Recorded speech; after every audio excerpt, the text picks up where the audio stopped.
მოგესალმებით ჩემო ძვირფასებო, ძალიან მიხარია თქვენთან კვლავ შეხვედრა. წინა ვიდეო უკვე ჩაწერილი იყო. ეს იყო აგვისტოს ბოლო პერიოდი. როდესაც გავრცელდა ინფორმაცია ცნობილი ამერიკელი მოსამართლის ფრენკ კაპრიოს გარდაცვალების შესახებ. და ჩემს ძალიან მოუკლე გამოსამშვიდობებელ პოსტში მე დავწერე, რომ მისი სასამართლო პროცესები თერაპიული შეხვედრებივით იყო. და იქ უკვე მივხვდი, რომ ჩვენი შემდგომი საუბრის თემა იქნებოდა თერაპიული შეხვედრები. ბუკვალურად რომ ვთქვათ, თერაპევტისა და კლიენტის შეხვედრა, რა თქმა უნდა, თერაპიული შეხვედრაა. უბრალოდ თერაპია თვითონ ეს არის პროცესი, რომელიც გარკვეული ხანი, გარკვეული პერიოდი გრძელდება. ამაზედაც ჩვენ ვისაუბრებთ ცოტა მოგვიანებით, მაგრამ ეხლა მე მინდა გავამახვილო ყურადღება იმ თერაპიულ შეხვედრებზე, რომლებიც ერთჯერადია, როდესაც ადამიანს ხვდება და მისი ცხოვრება რადიკალურად იცვლება. ამისი კლასიკური მაგალითია ცნობილი ამერიკელი ფსიქოთერაპევტის კარლ როჯერსის უსაყვარლესი ეპიზოდი ვიქტორ ჰიუგოს რომანიდან საბრალონი. მე შეგახსენებთ ამ ეპიზოდს. მთავარი მოქმედი პირი ჟან ვალჟანი, რომელიც გამოვიდა, ასე ვთქვათ, ციხიდან, კატორღიდან, გაათავისუფლეს ის,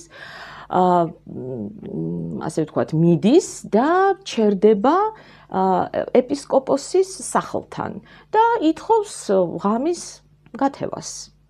ეპისკოპოსის დამხმარე ქალბატონები ეუბნებიან, რომ ვერ ხედავთ ეს სახეზე აწერია, ვინც არის, როგორ უშვებთ ასეთ ადამიანს სახლში, მაგრამ ეპისკოპოსი, რომელიც ჭეშმარიტი ქრისტიანია, ნამდვილი ღვთისმსახურია და მისთვის ყველა ადამიანი ერთნაირია, მას უშვებს სახლში, იქ არის ცხელი ვახშამი, თბილი საწოლი და მეორე დილით აღმოჩნდება, რომ გამქრალია არა მხოლოდ ჟან ვალჟანი, არამედ ეპისკოპოსის საგვარეულო დანაჩანგალიც. ცოტა ხანში პოლიცია მოდის, მოყავს ჟან ვალჟანი და ეპისკოპოსს ეუბნებიან, რომ ქურდი დავიჭირეთ, თქვენი საკუთრება ჰქონდა მოპარული მას. და ამაზე ეპისკოპოსი უყურებს ჟან ვალჟანს და ეუბნება, რომ კი, მაგრამ რატომ არ უთხარით, რომ მე ხომ გაჩუქეთ ეს ყველაფერი? და კიდევ უფრო მეტიც, თქვენ დაგავიწყდათ შანდალების წაღება. ისინიც ხომ გაჩუქეთ. და გამოატანინებს ორ ვერცხლის შანდალს, აძლევს ხელში გაოგნებულ ჟან ვალჟანს, იმიტომ რომ ამ სიტყვებზე, რა თქმა უნდა, სიტუაცია დაიძაბა და ყველა დაიბნა. და ვერ მიხვდნენ რაშია საქმე, რა ხდება. აძლევს ხელში და ეუბნება, ჩუმად ეუბნება, ამ შანდლებით მე თქვენი სული უფლისთვის გამოვისყიდე. და თქვენ უნდა შემპირდეთ, რომ ამ სიმდიდრეს თქვენ მოახმართ კეთილსაქმეებს. და ეს არის ჟან ვალჟანისთვის გარდამტეხი მომენტი და გახსოვთ, რა თქმა უნდა, როგორ ვითარდება შემდგომ მოვლენები, მართლაც ეს ადამიანი მთლიანად იცვლება. ეს არის მისი სასიკეთო საქმეები, რასაც ის აკეთებს, მთელ თავის ძალისხმევას ამაშიდებს, ის ქალაქის მერიც ხდება და ასე შემდეგ. ეს კლასიკა თერაპიული შეხვედრის. რადგანაც მე ფრენკ კაპრიო ვახსენე, აქვე მინდა პარალელურ რეჟიმში მოვიყვანო ის პატარა ეპიზოდი, რომელიც სწორედ ამ გამოსამშვიდობებელ პოსტს ქვემოთ დავუდე. სიტუაცია არის უმარტივესი რეალურად, არის ახალგაზრდა ბიჭი, წარდგა სასამართლოს წინაშე, მას ჯარიმები აქვს დაგროვილი, $250 უნდა გადაიხადოს ამ ჯარიმებში, მანქანაც აქვს გამოსახსნელი და ჯიბეში 96 ცენტი უჩხრიალებს. ამას ეუბნება მოსამართლეს და ეუბნება, რომ ეს 96 ცენტი მიჩხრიალებს ჯიბეში და 5 მილი გავიარე ფეხით, რომ აქ მოვსულიყავი. 5 მილი ეს არის 8 კილომეტრი. მოსამართლე უბრუნდება, რომ ეს ძალიან შთამბეჭდავია, იმიტომ რომ თქვენ ვერ წარმოიდგენთ, რას აღარ იმიზეზებენ იმისთვის, რომ არ მოვიდნენ და თავი აარიდონ სასამართლოში გამოცხადებას. თავი ამტკივდა, მანქანა გამიფუჭდა, ბენზინი გამითავდა და თქვენ 5 მილი ფეხით იარეთ, რომ აქ მოსულიყავით და იცით რა, მე ვფიქრობ, რომ ჩვენ დაგეხმარებით ყველაფერში. მე ავიღებ ფულს დედაჩემის სახელობის ფონდიდან, ფილომენას ფონდი, ესე ქვია, სადაც აბსოლუტურად ჩვეულებრივი მოკვდავები ეს არიან ზოგჯერ უმუშევრებიც, პენსიონერები, გადამდგარი პოლიციის ოფიცრები, სრულიად ჩვეულებრივი მოკვდავები ფულს, ასე ვთქვათ, აგზავნიან ვისაც რა შეუძლია, სულ მცირედიც კი. და აძლევს ჯერ ფულს ფრენკ კაპრიო ამ ახალგაზრდას, რომ უპირველეს ყოვლისა ფეხით არ მოუწიოს იმ 5 მილის სიარული და მე ეუბნება, რომ მე ვფიქრობ, რომ ჯარიმებსაც ეშველება, მანქანასაც გამოვიხსნით. მაგრამ ეს ჩემი გასაკეთებელი ნაწილია. თქვენი გასაკეთებელი ნაწილი გაქვთ ამაზე. ბიჭი პასუხობს, რომ კი, მე გპირდებით, რომ ჯარიმებს არასოდეს არ ავიკიდებ და აქ არასოდეს არ მომიწევს დადგომა სასამართლოს წინაშე. რაზედაც მოსამართლე ეუბნება, ეგ საერთოდ არ მაინტერესებს. მე ვგულისხმობდი, რომ თქვენი გასაკეთებელი ნაწილი იქნება ის, რომ როდესაც თქვენ გექნებათ ამის შესაძლებლობა, დღევანდელი დღე გაიხსენოთ და სხვა ადამიანს თქვენს დღევანდელ დღეში მყოფს დახმარების ხელი გაუწოდოთ. ეუბნება მოსამართლე სრულიად გაუგნებულ და ემოციებს აყოლილ ახალგაზრდა კაცს. რა ხდება ხალხნო? ამ ეს 2 ეპიზოდი გვაქვს, ხო? რა შეგვიძლია ვთქვათ? რა მექანიზმი მუშაობს აქ? რა არის ის, რაც ამ დიდი ემოციური ზემოქმედების საფუძველი ხდება? მოდით ვნახოთ. უპირველეს ყოვლისა ვთქვათ, რომ ჩვენ ადამიანებს გვაქვს ჩვენი გონება, ჩვენი კოგნიცია და ჩვენ ვრთავთ მას ჩვენს ცხოვრებისეულ სიტუაციებში. ანუ რას ნიშნავს ეს? ჩვენ ვუყურებთ ამ სიტუაციებს, ვაფასებთ მათ, ვუყურებთ გარემოებებს, წინაპირობებს, მიზეზ-შედეგობრივ კავშირებს ვამყარებთ და გარკვეულ დასკვნებს ვაკეთებთ, გარკვეულ მოლოდინებს ვიქმნით ამ მიზეზ-შედეგობრივი კავშირებიდან გამომდინარე. ლოგიკიდან გამომდინარე. სავარაუდოდ, როდესაც ჟან ვალჟანი პოლიციელების გვერდით ეპისკოპოსის წინაშე იდგა, ალბათ ფიქრობდა, ახლა რა, დამიჭირეს ქურდობაზე, სავარაუდოდ ისევ უკან გამიშვებენ, რა უნდა მოხდეს, სხვა.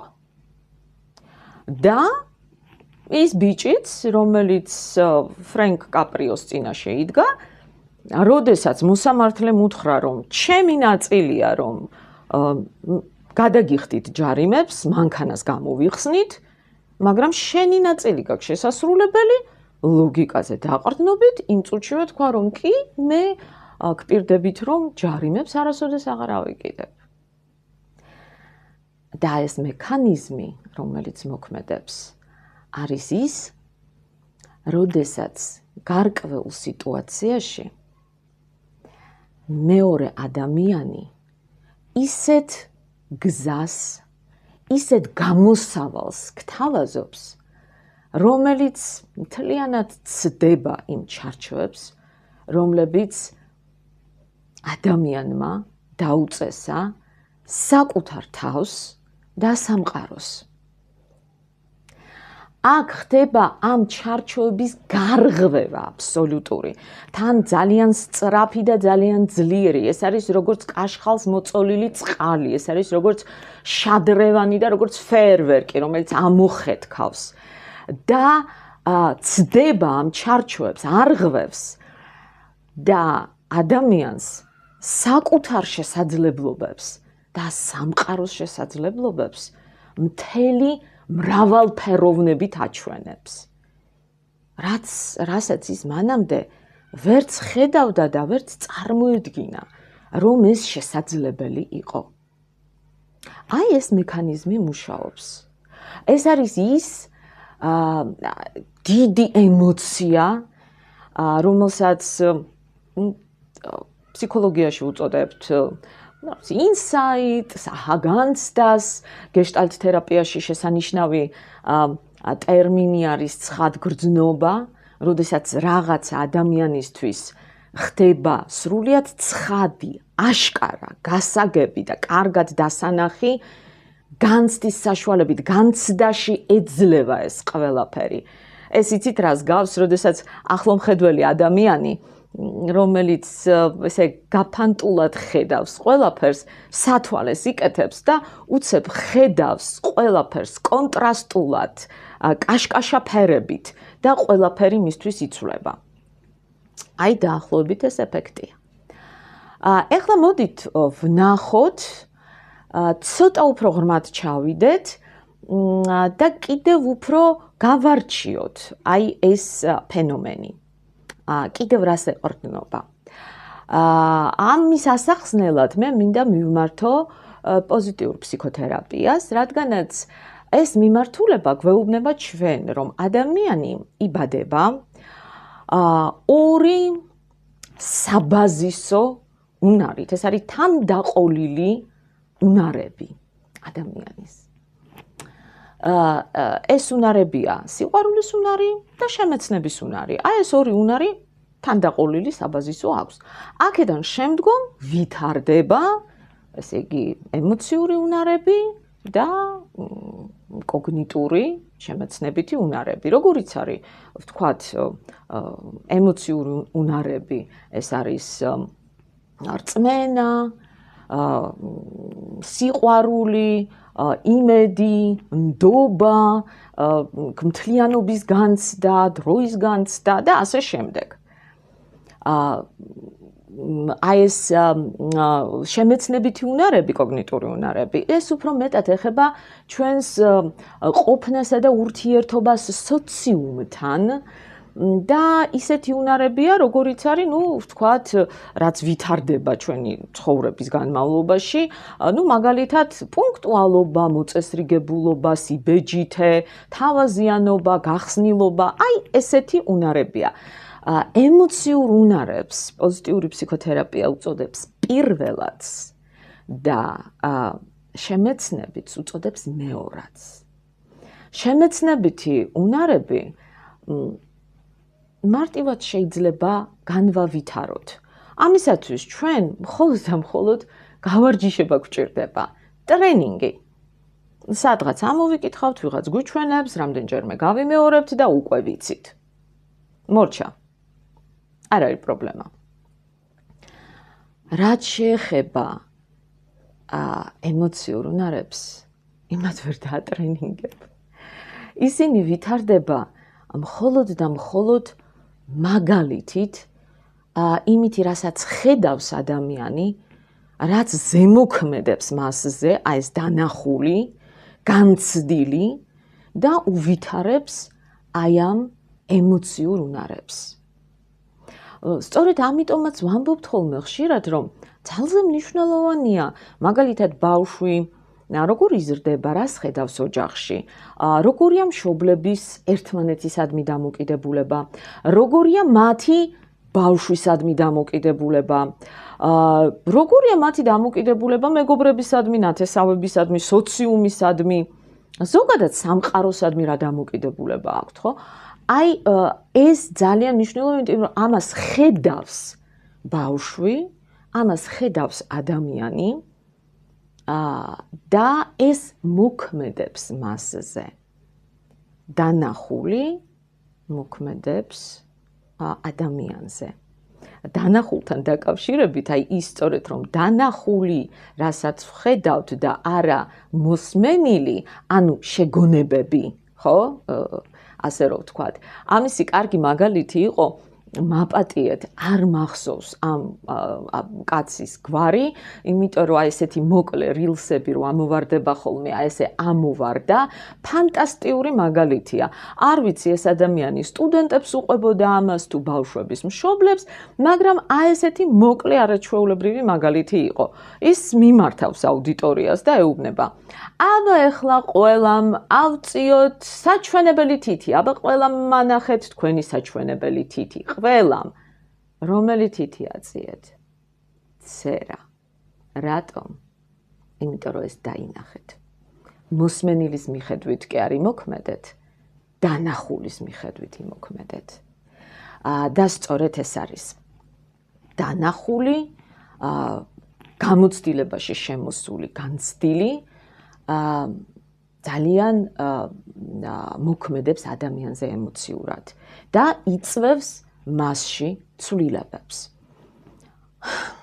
დანახულთან დაკავშირებით იცით, მინდა ამ ეპიზოდის მოყოლა, მართალია ცოტა სხვა კონოტაციაა ამ ეპიზოდში, მაგრამ მაინც კარგად ასახავს დანახულს, რადგან ის დანახულზე ვსაუბრობთ, ხო?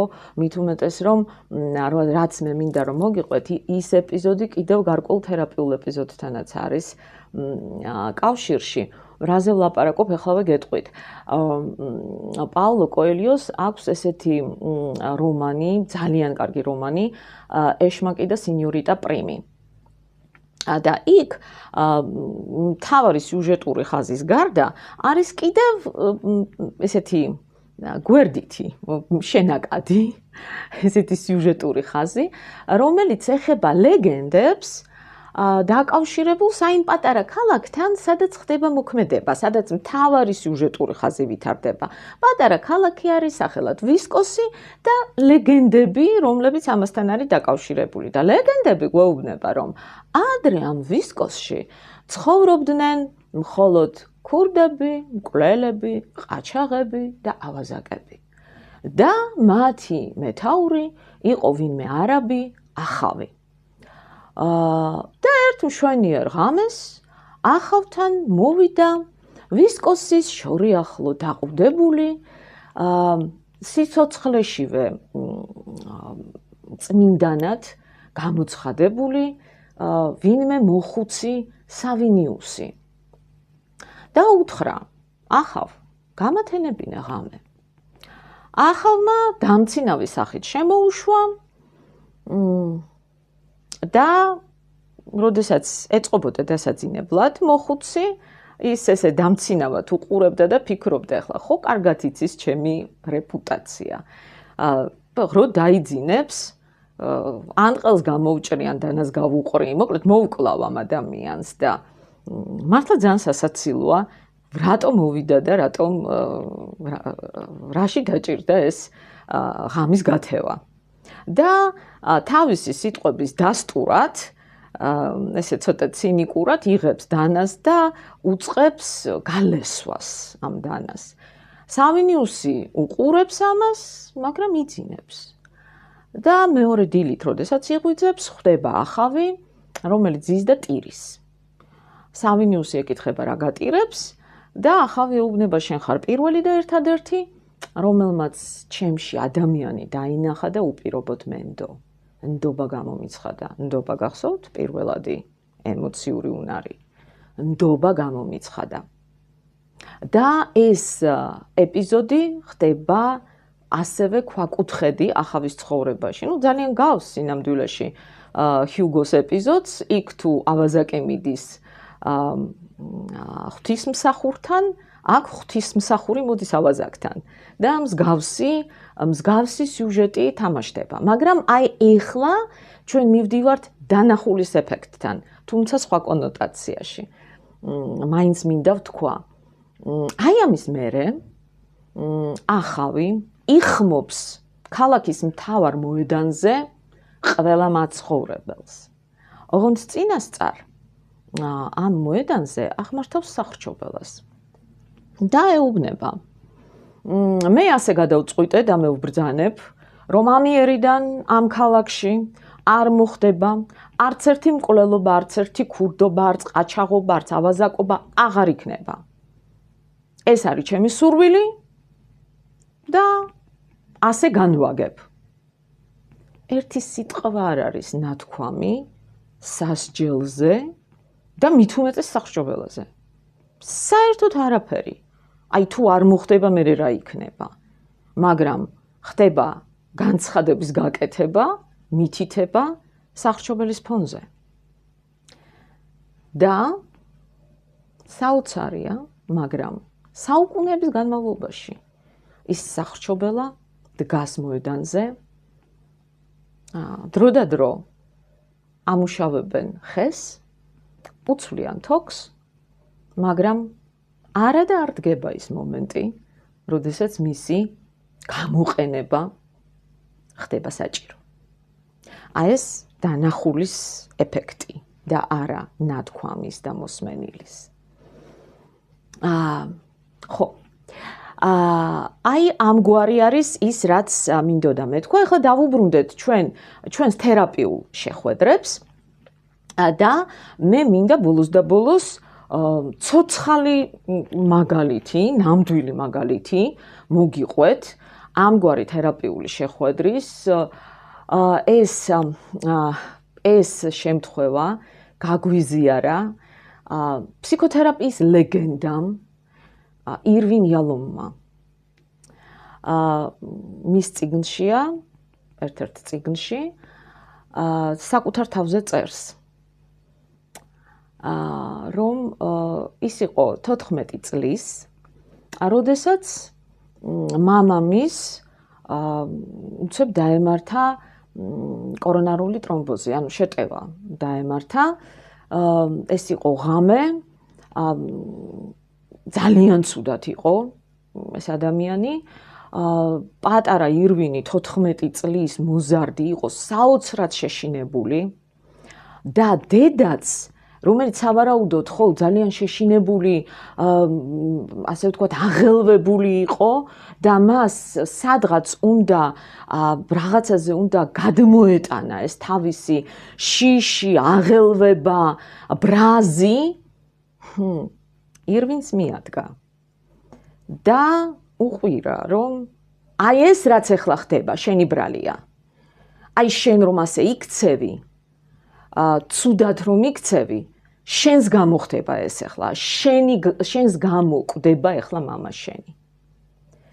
ნუ რა დაემართებოდა ამ პატარა ბიჭს, წარმოიდგინეთ, ამ მოზარდს, რომელიც ისედაც შეშინებული იყო და ახლა მას აკიდეს კიდევ დანაშაულის განცდა იმის გამო რაც ხდებოდა, საშინო მდგომარეობაში ჩავარდა. და ამ დროს, როგორც ის წერს, ეზოში გაისმა მანქანის დამუხრუჭების ხმა, შემდეგ შემოდგომის ფოთლების შრიალი და ზარი კარზე.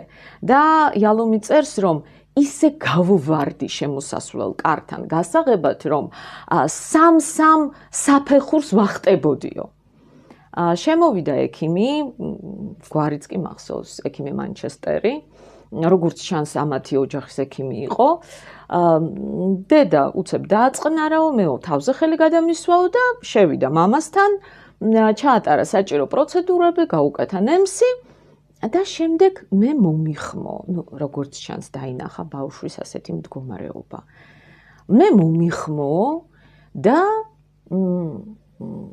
მომცაო თავისი სტეტოსკოპი, ვინც ახალგაზრდები ხართ და არიცით რა არის, ეს არის ფონენდოსკოპის წინამორბედი, ესეთი მილია, ორი ბოლოებში ყურის მისადებით. ამ კერძზე დაადო მამას და მითხრა, მოდი, აბა დაადე ყური, მოусმინე, ნახე, აწყობილი საათივით წიკწიკებს. მამას ყველაფერი ძალიან კარგად ექნება. და იალომი წერს, რომ აი ამ წუთში, აი ამ მომენტში მე გადავწყვიტე, რომ ექიმი გავხდებოდი, იმიტომ რომ მე მომინდა იგივე ნუგეში მეჩუქებინა სხვა ადამიანებისთვის, რაც იმ დღეს მე ექიმმა მანჩესტერმა მაჩუქა.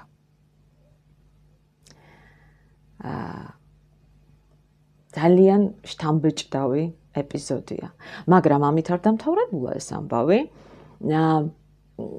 იალო მიყვება, რომ შემდეგ, როდესაც უკვე მეო ექიმის დიპლომი უკვე მქონდა და მე თვითონ ფსიქოთერაპიაზე დავდიოდიო, სავარაუდოდ ეს ალბათ ფსიქოანალიზი იყო. იმ პერიოდში ეს იყო ყველაზე, ასე ვთქვათ, მთავარი, არსებული. და ჩემ თერაპევტს მოუყევი ამ ეპიზოდის შესახებ. და მან ჯერ ჩამხედა თვალებში და მერე ძალიან თბილი ხმით მითხრა, რომ ღმერთო ჩემო, ალბათ როგორი ტკივილი განიცადე, ალბათ რა საშინელი შეგრძნება იყო ეს ყველაფერი.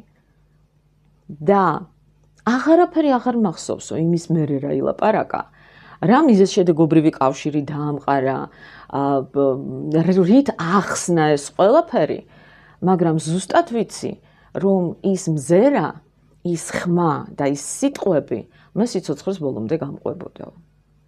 ეს სხვათა შორის ამას კიდევ გავიხსენებთ, როდესაც ფსიქოთერაპიაზე გვექნება საუბარი. ემოციური ასეთი ზემოქმედება გარკვეული მაგალითით პრინციპში შეიძლება ვნახოთ როგორც ადამიანებთან შეხვედრის დროს, ასევე შესაძლებელია ეს ვირტუალურ სამყაროშიც მოხდეს. რას გულისხმობ? გულისხმობ წიგნებს, ფილმებს, ხელოვნებას, მხატვრობას, მუსიკას. ამანაც შეიძლება აი რაღაცა გარკვეულმა შეხვედრამ მართლაც შეცვალოს ადამიანის ცხოვრება. ჩემი პირადი მაგალითი მაქვს მე ამასთან დაკავშირებული, მოგახსენებთ. ალბათ სადღაც 13 წლის ვიყავი, როდესაც წავიკითხე Harper Lee's To Kill a Mockingbird. ნუ მოკლავთ ჯაფარას, ესე ქვია ქართულად. ეს არის ავტობიოგრაფიული რომანი, დავიწყოთ ამითი. და ეს არის უკიდურესად ავტობიოგრაფიული რომანი. Harper Lee წერს თავის ბავშვობაზე, თავის გამოცდილებაზე, თავის ოჯახზე, შესაბამისად თავის მამაზე. იმდენად ავტობიოგრაფიულია, რომ აი ეს პატარა ბიჭუნა მეზობლის სახელად დილი, აი იმის პროტოტიპი ვინ არის, იცით? ტრუმენ კაპოტე. ცნობილი ამერიკელი მწერალი, ტრუმენ კაპოტე. ხო, იმიტომ რომ ესე მოხდა, რომ ისინი ერთად იზრდებოდნენ, Harper Lee და ტრუმენ კაპოტე და აი, ასე ვთქვათ, ბავშვობა ასახა ამ რომანში. და ის რაც მე განვიცადე ამ რომანის კითხვისას, იმიტომ რომ ახლა როგორ არის, როდესაც შენ წიგნს კითხულობ, ან ფილმს უყურებ და როდესაც მთლიანად მოცული ხარ ამითი, როდესაც შენ შედიხარ აი ამ ქმედებაში, სიუჟეტში, მოვლენებში, როდესაც თავს განიცდი პერსონაჟების გვერდით, მათ უყურებ, მათთან ერთად იზიარებ ყველაფერს, რაც ხდება. აი ეს მომენტი არის აქ გადამწყვეტი. და აქ იყო ის, რომ თუ ვისაც წაკითხული გაქვთ, გახსოვთ, რომ აქაც ესეთი მთავარი სიუჟეტური ხაზი, იმიტომ რომ იქ ბევრი სხვადასხვა სიუჟეტური ხაზი, მთავარი სიუჟეტური ხაზი არის ის, რომ ამ პატარა გოგონას მამა, ადვოკატი, ატიკუს ფინჩი, ადვოკატად უდგება ფერადკანიან ახალგაზრდა მამაკაცს, რომელსაც თეთრკანიანი გოგონას გაუპატიურება ედება ბრალად და მას ეს არ ჩაუდენია. ოღონდ მოქმედება ხდება მე-20 საუკუნის დასაწყისის ალაბამაში, სამხრეთ შტატში, სადაც მოგეხსენებათ, როგორი დამოკიდებულება იყო ფერადკანიანების მიმართ იმ პერიოდში. და იწყება, რა თქმა უნდა, საშინელი ბულინგი, ატიკუსის, ბავშვების და მიუხედავად ამისა, ეს ადამიანი ბოლომდე მიდის ძალიან ღირსეულად და იმ პროცესზე იმდენს გააკეთებს, რომ ვერდიქტის და მიუხედავად საშინელი სიტუაცია იქმნება, იმიტომ რომ გააშიშვლებს ყველას ფაქტიურად, ვინც ეს ისტორია შეთხზა, ვინც ეს ისტორია დადგა და გამოიგონა. სრულიად გააშიშვლებს და მთელი ქალაქის წინაშე აი ეს მომენტი ხდება, რომ მთელი ქალაქი იგებს, რაშიც იყო საქმე, რაც მოხდა. სიმართლეს იგებს მთელი ქალაქი და აქ ვერდიქტი უკვე ნაკლებ მნიშვნელობას იძენს და ნაკლებ როლს თამაშობს. და აი ამ ყველაფერმა თან ოსტატურად დაწერილმა იმდენად დიდი შთაბეჭდილება მოახდინა ჩემზე, იმდენად დიდი ზეგავლენა ჰქონდა, რომ აი ეს ჩემი ემოცია, რაც წამოვიდა, ის რომელიც ფეერვერკივით და შადრევანივით ამოხეთქავს, ხოლმე იყო ერთი, რომ თუ კი ასეთი ადამიანები არსებობენ, მაშინ ეს სამყარო ყველა მისი უსამართლობის და მიუხედავად საოცარი ადგილია. ყველა უსამართლობის მიუხედავად. და ეს საყრდენად დამრჩა მე მთელი ჩემი ცხოვრების განმავლობაში, ახლა გარდა იმისა, რომ ეს წიგნი ჩემი სამაგიდო წიგნი გახდა და ხშირად, როდესაც ცუდ ხასიათზე ვიყავი, გადავშვიდი ხოლმე ამ წიგნს ნებისმიერ ადგილზე და ვკითხულობდი ხოლმე და ეგრევე მომეცემოდა ხოლმე იმედი, ხალისი, ყველაფერი, ეს გახდა ჩემი საყრდენი მთელი ჩემი ცხოვრების მანძილზე და გამოიწვია ის, რომ როდესაც მე ვთქვათ, იქ სხვადასხვა ისტორიებს ვკითხულობდი, ქრონიკებს, რაც მოხდა, რაღაც შემთხვევები ჩვენს თანამედროვეობაში, ან ის, რაც ვთქვათ, ისტორიულად იყო, ვთქვათ, რაღაცა მოხდა მეორე მსოფლიო ომის დროს, ან კიდევ რაღაცა წლების წინ, ყველგან ვპოულობდი ასეთ ადამიანებს. და ეს ჩემთვის აი იმ განცდილი ემოციის გამო უბრალო ინფორმაცია კი არ იყო. ეს ჩემთვის იყო კიდევ ერთი დადასტურება და ეს ემატებოდა ამ ჩემს ემოციურ საყრდენს და უფრო მიმყარებდა აი ამ განცდას. და ეს განცდა საოცარი სილაღის მომტანია. მინდა გითხრათ. ახლა კი მინდა 2 სიტყვა მოგახსენოთ თერაპიული პროცესის შესახებ. მე შეპირებული ვიყავი, რომ აუცილებლად შევეხებოდით ამას, რა ფაქტორები მოქმედებენ იმაზე, რომ თერაპიული შეხვედრები თერაპიული პროცესის დროს არიან შედეგიანი, არიან ეფექტური და განაპირობებენ ადამიანში ცვლილებებს, ახალი პიროვნების დაბადებას და ასე შემდეგ. მე მინდა გითხრათ, რომ ესე იგი 70-იან წლებში, წინა საუკუნის 70-იან წლებში ამერიკის შეერთებულ შტატებში ჩაატარეს ასეთი კვლევა ლუბარსკიმ და ორლინსკიმ ორივე სანაპიროზე, სავარაუდოდ სადაზღვევო კომპანიების დაკვეთით, იმიტომ რომ მათ ყოველთვის აინტერესებთ, რომელი მიმართულება არის ყველაზე შედეგიანი, რომელი დავაფინანსოთ ჩვენ. და დასადგენი იყო სწორედ რომელი მიმართულება არის საუკეთესო. წარმოდგენილი იყო ყველა მიმართულება, ფსიქოდინამიკაც, კოგნიტურ-ბიჰევიორისტული მიმართულებაც და ასევე ჰუმანისტური მიმართულებაც. იყო კლიენტი 1500, თერაპევტი 150, კიდე იყო ექსპერტთა ჯგუფი.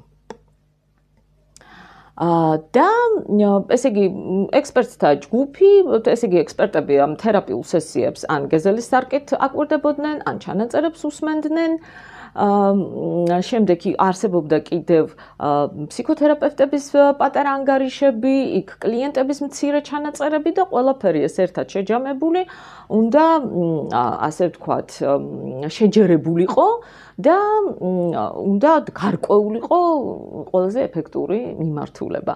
ერთი სახალისო მომენტი იყო ის, რომ ექსპერტებმა არ იცოდნენ, ვინ რა მიმართულების წარმომადგენელი იყო ფსიქოთერაპევტები, ესეც უნდა ამოეცნოთ და სახალისო იყო ის, რომ ახალგაზრდა, ახალ ბედა თერაპევტების მიმართულების დადგენა ძალიან მარტივად ხდებოდა. და აი ესეთი გამოცდილი ლომი ფსიქოთერაპევტების მიმართულების დადგენა არც თუ ისე მარტივი იყო. ამის საშუალებას ისინი ვერ იძლეოდნენ ისე ყველანაირად ემუშავებოდნენ თავის კლიენტებს. ეს ესეთი ცოტა სახალისო ფაქტი. მაგრამ საბოლოო ჯამში დადგინდა, რომ თურმე ყველა ფსიქოთერაპიული მიმართულება არის ძალიან ეფექტური, მაგრამ მთავარია, რომ ის შეიცავდეს, ანუ თერაპიული პროცესი რა მიმართულებისაც არ უნდა იყოს, შეიცავდეს 6 ფაქტორს, რომელიც ხდის თერაპიას შედეგიანს. ეხლა რა არის ეს 6 ფაქტორი? პირველი ეს არის ის, რომ კლიენტს ახალ გამოცდილებას ვაძლევთ. ანუ ფსიქოთერაპევტი კლიენტს ახალ გამოცდილებას აძლევს. ეს გავს აი სწორედ იმას, რასაც იალომი ყვებოდა თავის ფსიქოთერაპევტს, რომ გაუზიარა აი ის ეპიზოდი და მისი რეაქცია. რომელიც გამყვებაო ცხოვრების ბოლომდეო, ხო, ის მზერა, ის ხმა, ის სიტყვები, აი ეს მხარდაჭერა. ანუ განსხვავებული გამოცდილება, რომელიც ჯერ არ ჰქონია ჩვენს კლიენტს, რომელიც მისი ჩარჩოების გარეთ არის. შემდეგ უსაფრთხო ემოციური რეაქციის საშუალება. კლიენტი რომელიც დარწმუნებულია იმაში, რომ მან თავისუფლად შეიძლება იგრძნოს თავი, რომ მან შეიძლება იტიროს თუ ეტირება, რომ მან შეიძლება მოყვეს ყველაფერს, როგორ ცუდად არის, როგორ განიცდის საკუთარ თავს და არ განისაჯოს და ფსიქოთერაპევტისგან მიიღოს მხოლოდ მხარდაჭერა, გვერდში დგომა და მხოლოდ აი ესეთი ასე ვთქვათ მხარდამჭერი ემოციური რეაქცია. შემდეგ იმედის მიცემა. მომავლის იმედის ჩასახვა ძალიან მნიშვნელოვანია, იმიტომ რომ ადამიანს ყოველთვის სჭირდება რაღაცა პერსპექტივა, რომელსაც მას შეუძლია რომ შეხედოს. ეს პერსპექტივა თუნდაც პატარა მას მაინც უნდა ჰქონდეს. ის მაინც უნდა იცოდეს, რომ ხვალ უკეთ იქნება ვიდრე დღეს. თუნდაც ეს. აი იმედის ჩასახვის მომენტი. შემდეგ აუცილებელია ინფორმაციის მიცემა. ანუ მაგას ჩვენ ფსიქოგანათლებას ვეძახით. ინფორმაცია რა ხდება, რა პროცესებია, რა ტრიალებს კლიენტის თავს, აუხსნას, განუმარტოს ფსიქოთერაპევტმა, ეს მნიშვნელოვანი თემა და ასევე აი ბოლო იქნება ახალი მიბაძვის მოდელების მიცემა. ჩვენს გარშემო ხომ ყველაფერი იცვლება მხოლოდ მაშინ, როდესაც ჩვენც ვიცვლებით და ვცვლით ჩვენს განცდას, ჩვენს ქცევას, ჩვენს მიმართებას სხვადასხვა მოვლენებთან, ადამიანებთან თუ საგნებთან. როდესაც იცვლება ეს მიმართება, როცა შემოდის რაღაცა სიახლე. აინშტაინს ხო ნათქვამი აქვს, რომ წარმოუდგენელიაო ერთი და იგივე რაღაცას აკეთებდე და გქონდეს განსხვავებული შედეგის იმედი. ხო, აი როდესაც ვთავაზობთ ახალ რაღაცა მოდელებს, ახალი მიბაძვის მოდელებს, ახალი ქცევის მოდელებს. აი ეს ცვლის ადამიანს, მისი მხარდამჭერია და მისთვის საყრდენის მიმცემია. ეს 6 ფაქტორი. და მე მინდა დავასრულო ესეთი პატარა იგავით, რომელიც ჩემს წიგნშიც არის მოცემული და წიგნის შესახებ ინფორმაცია შეგიძლიათ იხილოთ დაბლა, თუ სურვილი გექნებათ შეგიძლიათ დამიკავშირდეთ და შეიძინოთ. იგავი არის ასეთი. პარკში, ესეთ დეკორატიულ ტბასთან დგას კაცი და ცდილობს, რომ გადაარჩინოს მორიელი, რომელიც ჩავარდნილია წყალში და იხრჩობა. და ამოყავს ეს მორიელი კბენს, ტკივილისგან კაცი ხელს უშვებს, ვარდება წყალში და ასე რამდენჯერმე. ერთი და იგივე ქმედება არის. ამას ამოყავს, ის კბენს, ხელი იხსნება და წყალში ვარდება ისევ მორიელი. სანამ არ მოდის ვიღაც ადამიანი და ეუბნება, რომ შეკაი ადამიანო, ვერ ხედავ, რომ კბენს ეს მორიელი და დაანებე თავი. და ეს ადამიანი ეუბნება, რომ კბენა მორიელის ბუნებაა. ადამიანის ბუნება კი თანაგანცდა და დახმარებაა. და ის იღებს ფოთოლს და საბოლოო ჯამში ფოთლით ამოყავს მორიელი, ნახევრად დამხრჩვალი, მკბენარი და მიწაზე დებს. აი სულ ალბათ ეს იყო, რისი თქმაც მინდოდა და დაგემშვიდობებით შემდეგ შეხვედრამდე.